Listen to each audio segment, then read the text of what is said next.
Hey guys, Uncle Jay Shuffleboson here, and I want to tell you guys about the time that I farted 3 times in one day, and each time my girlfriend at the time smelled it but didn't think it was me. I pulled off a hat trick of epic proportions. Now, years and years ago, this is back in my jousting days, there was a gal that used to squire with the group back when I was squiring, and we started dating. And her name is Michelle. And we didn't have a very good relationship. It started out great, but then she ended up screwing everybody in Orange County. And somehow it was my fault because she's trying to figure out who she was, and I wasn't being accepting of that. And so, yeah, she was a big-time manipulator and really did a number on me emotionally and stuff. And I actually dumped her like the weekend before 9/11. I'll get to that. Anyway, so we were arguing as usual one day. I was staying at her place in Tustin. And I had gas cramps really bad. It actually woke me up. And it's like 6 o'clock in the morning. And she's kind of a late sleeper. So I snuck out of bed and I tiptoed across the house into the kitchen on the far side of the house.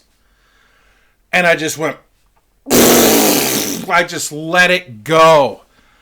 And I felt so relieved, and it smelled like a corpse. It smelled so bad. Just so bad. And guess what? She walks into the kitchen rubbing her eyes. I'm making coffee at this point. And I'm like, oh my God, she just walked in. Why isn't she still in bed? What woke her up? She walked in. She's like, good morning. And she opens up the refrigerator door and she bends down to get the milk. And her head was right where my butthole was, right where I farted. And she goes, oh God. And she shut the refrigerator door and she went, I need to clean out the refrigerator. Something smells like death in there. I said, yeah, why don't you clean the refrigerator? What the hell's wrong with you? Dodge that bullet. So that's number one. And this is all on the same day. It's the Uncle Jay hat trick. I've never been able to pull it off since. Later on that day, maybe just like a few hours later, she said, honey, will you go down to 7-Eleven and get me some Smokies? She smokes cigarettes. It is disgusting. I said, no, I'm not going to support your habit. If you want cigarettes, you go get them yourself. And I was still gassy. I should have gone. And she said, fine, I'll go get them myself. And so she grabs her keys and she, I have to blast one again. And I'm like, go, hurry up, go. She grabs her keys and she walks out the front door and she gets into her Jeep. Now, at this point, I could have ripped it. I could have let it go. But I knew she'd come back in for something. Had I done that, she would have walked right back into the house. So I'm peeking through the blinds. Okay, she's getting in her Jeep. She's backing out. It's in drive. There she goes down the street. Yeah! I let it go. Oh, it's nice. And at this time, she had a dog. She had a retired canine police dog named Tango. He's a cool dog. I let it rip. Next thing I know, door opens. There she is. She said, I forgot my purse. And wouldn't you believe it? Is right where I farted on her purse. On her bag. I let it go. She grabbed it. Tango, bad dog. And Tango's looking at me and it looked like, you dick. And looks at her. She's all, go lay down. And I'm like, what are you feeding that thing? Jesus, the paint's starting to peel off the walls. I got 2 on her that day. I don't know what I had the night before. Later that evening, we're at the Orange County Fair. And we each had a couple of beers in us, and we're just discussing, everything that's wrong with me in the relationship, because everything's my fault. But I'm not screwing anybody else. Anyway, we're walking around the county fair, and there was I was just at a point where I just didn't really care anymore about freaking anything. I had the red ass. I was pissed. And there's a group of these Latino chicks. They look like they're gang members, and they were walking shoulder to shoulder really slow in front of us, and they were blocking foot traffic. People wanted to go around them, but they were hard. It was hard to get around them. They're taking up the whole walkway there.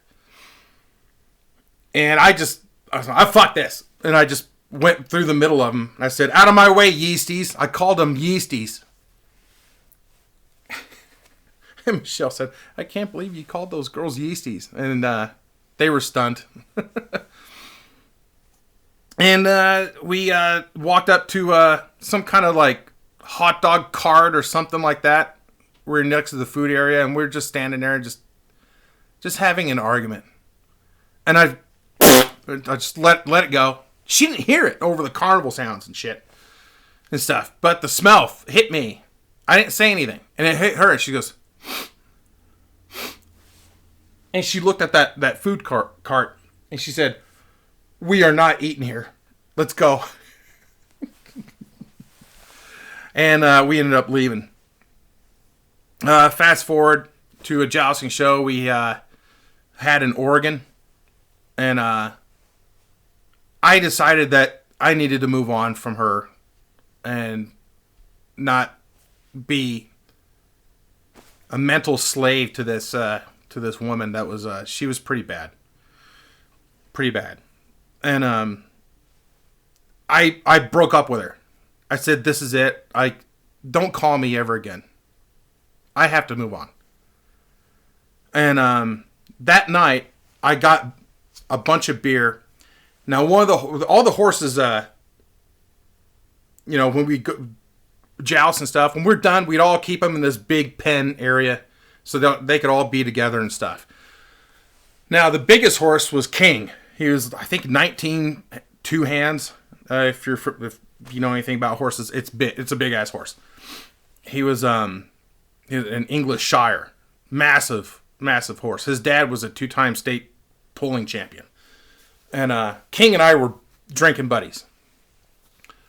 And I said, King, you, my friend, are getting hammered tonight. Drinks on me. So King and I are just drinking beers. I put it in a bunch of beer in a bucket, and he'd just drink it all up. And I'm trying to keep up with King.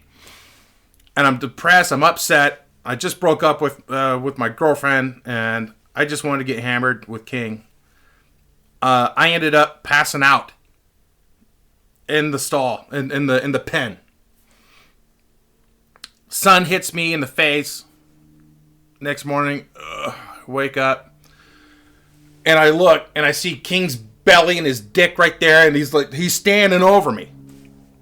And I can only conclude it's one of two things why he was standing over me. Number one, maybe he didn't want the other horses to fuck with me while I was sleeping, or he's about to take a piss on me. I don't know. But that's what I woke up to. Bad hangover. I ended up flying back to LA after that weekend. Didn't hear a word from her, not a peep, which was great. And the next morning, I was listening to the Stern Show, and he said that a plane hit the World Trade Center.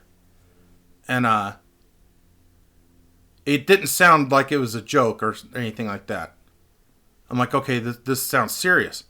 I turned on the TV, and I saw the second plane hit. I was like, fuck, that's no accident. And I remember it like it was yesterday. It was awful. My phone rings, and it's her. And she's sobbing. She's crying.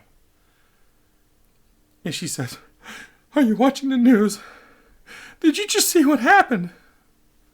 I said, "Yeah." And then it just hit me like a ton of bricks. I said, "I fucking told you not to ever call me again, you bitch." I fucking hung up on her. And that's the last time I ever heard from her. So, anyways. Yeah. And there's a little bit more about that weekend and stuff. And I'll get into it at a later date, I think. It does involve Pat at the... You know what? Fuck it. I'll get into it now. I flew up to Oregon with Pat. And I met him. And he said, "Follow me." So we drive to LAX. And we park. You know, we didn't park in long-term parking where like lot C or whatever, where it's cheap. No, Pat wants to go into the secured fucking area where it's like $25 a day to park your car there.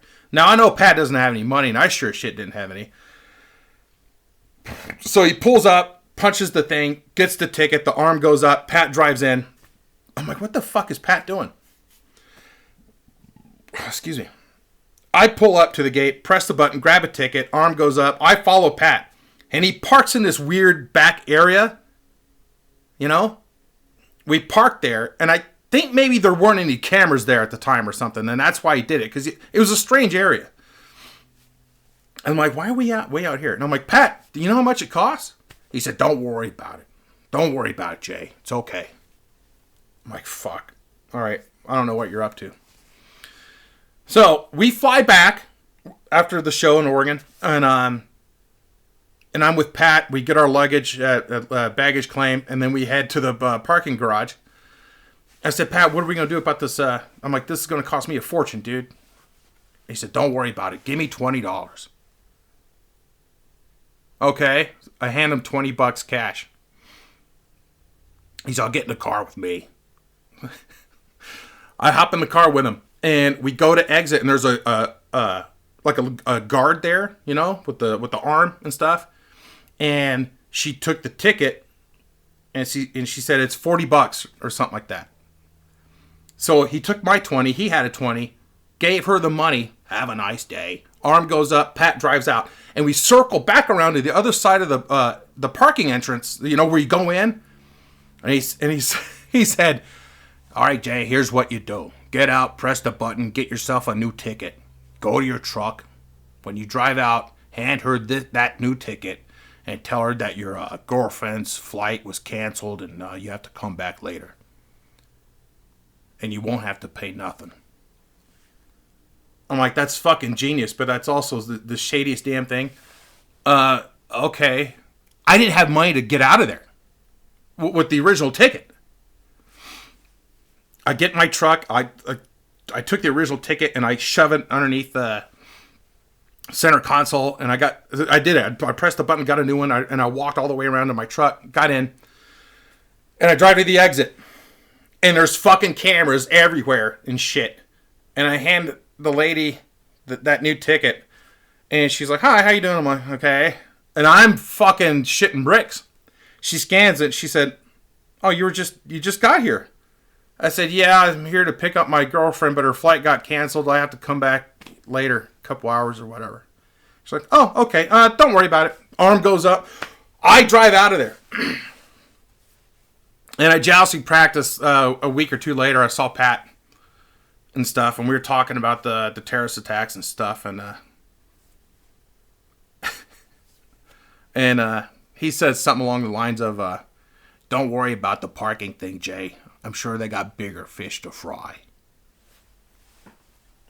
So anyways, that's my 9/11 story.